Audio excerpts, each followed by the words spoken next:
Halo, jumpa lagi semuanya. Perkenalkan, nama saya Andrew. Saya alumni dari National University of Singapore tahun 2010, jurusan psikologi.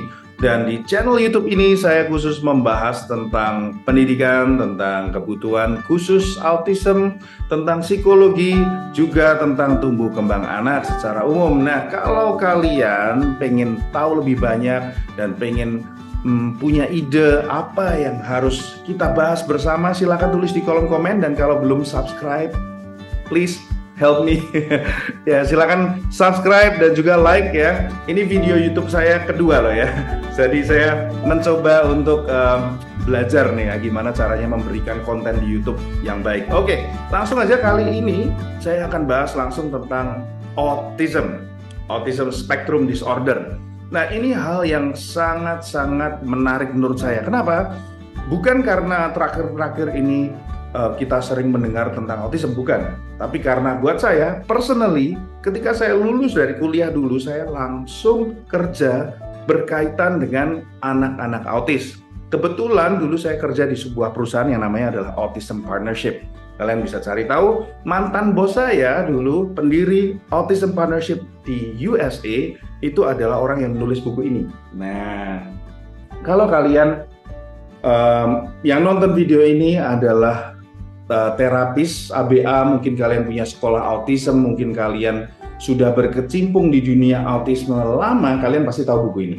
Karena banyak sekali sekolah-sekolah autis di seluruh dunia, termasuk di Indonesia, pakai buku Work in Progress yang ngarang ini, Dr. Ron Leaf ini, mantan bos saya karena dia pendiri Autism Partnership. Dan saat itu saya bekerja di Autism Partnership Singapura, dan saya sendiri berinteraksi dengan anak autis itu sudah sejak tahun 2010.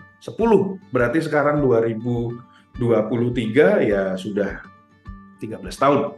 Oke, jadi autism itu apa? Nah, ini pertanyaannya. Banyak sekali orang tua yang tanya ya, karena saya sebagai autism consultant, banyak orang tua yang mendatangi saya, tanya, anak saya autis nggak ya?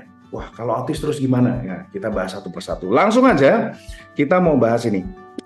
Saya mau tunjuk ini nih. Oke, jadi begini. Autism itu adalah spectrum disorder. Ya, jadi kalau kita ngomongin tentang spektrum, ya, kita bicara tentang suatu hal yang dari ujung satu sampai ujung lainnya, seperti pelangi ya. Pelangi itu ada Magiku Hibinio, ada di sini merah, terus di spektrum satunya ada ungu ya, terus di sini ada warna-warna lain ya. Magiku berarti merah, jingga, kuning gitu ya,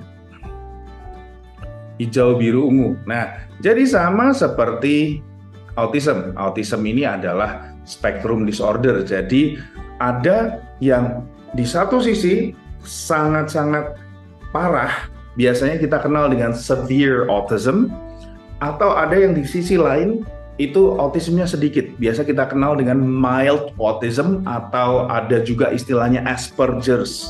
Nah, ini adalah spektrum, jadi kita nggak bisa mengeneralisasikan, oh anak autis pasti seperti itu, nggak. Tapi walaupun ini spektrum, ada ciri-cirinya. Nah, saya mau bagi sekarang ciri-cirinya ada di 3 huruf ini, KSS. Ya, mungkin buat teman-teman yang sudah pernah nonton TikTok saya, itu salah satu video saya di awal ya, saya belajar TikTok dulu. Nah, jadi KSS itu apa? K yang pertama itu adalah komunikasi. Ya, jadi anak-anak autis biasanya memiliki permasalahan di dalam komunikasi. Ya, jadi ini adalah K yang pertama. Langsung kita lanjutkan. S yang kedua, mungkin kalian bisa menebak ya. S yang kedua adalah sosial ya. S yang kedua adalah kemampuan sosial. Jadi kemampuan sosial ini, kendala di dalam kemampuan sosial itu adalah ciri-ciri kedua anak autis.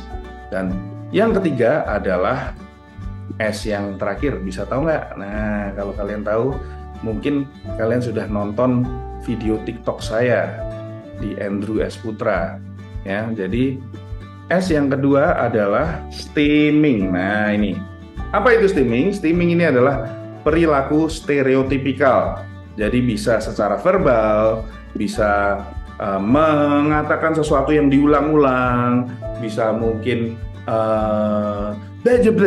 gitu, atau mungkin sesuatu yang berbentuk seperti wow, rapi sekali, tapi sebetulnya nggak ada hal yang berkaitan dengan itu gitu loh, ya. Diulang-ulang terus gitu. Ada yang bisa bilang, halo apa kabar, tapi juga konteksnya bukan itu gitu. Nah, ini bukan berarti mereka gila ya teman-teman. Steaming ini diulang-ulang karena mereka suka sensasinya. Jadi verbal steaming atau physical steaming juga bisa nih. Biasanya hand flapping gini, ya, tangan-tangan gini ya, digerak-gerakin gini, atau tangannya gini-gini gitu, ya, kayak orang terbang, atau mungkin seluruh badan maju mundur gini. Ya, rocking namanya ya. Ini juga termasuk steaming. Kalau itu diulang-ulang dan itu sebetulnya not socially acceptable. Jadi pada saat-saat yang sebetulnya kok nggak pantas ngelakuin itu gitu ya. Nanti saya akan bahas tentang steaming sendiri ya. Jadi 3 ciri-ciri ini adalah ciri-ciri yang sering kita temui di anak-anak di Autism Spectrum Disorder, KSS, komunikasi sosial steaming. Jadi yang pertama adalah qualitative impairment in communication ya, komunikasinya terganggu. Yang kedua adalah qualitative impairment in social, secara sosial terganggu. Dan yang ketiga ini adalah restrictive, repetitive, and stereotype patterns of behavior, atau ya perilaku yang sangat restriktif, berulang-ulang dan stereotype gitu ya. Ini 3 ciri anak autis ya. Ada yang dari satu sisi komunikasinya benar-benar diem, nggak ngomong sama sekali, makanya yang tanya nih, anak saya speech delay usia 3-4 tahun belum bisa ngomong, gimana? Apakah anak saya autis? Saya harus ngapain ya? Karena memang benar-benar tidak bisa ngomong. Atau ada yang sebetulnya bisa ngomong tapi tidak bisa melanjutkan percakapan itu lebih dari kayak 2-3 kali gitu. Ya, biasanya ini high functioning autism namanya. Ada juga yang sosialnya sangat-sangat reject, menolak dekat dengan orang lain ya. Atau ada juga yang di ekstrim satunya, mereka sebetulnya senang dekat dengan orang lain tapi sangat susah untuk membina persahabatan, pertemanan, itu susah gitu dengan anak-anak seusianya. Lalu steaming, ada yang steaming tadi ya secara motorik atau gerakan, ada juga yang mungkin tidak ada steaming motorik, tidak ada steaming verbal, tapi mereka punya rutinitas, ritual, dan hal-hal yang benar-benar nggak bisa fleksibel sama sekali. Contoh, pintu itu harus nutup rapat sekali.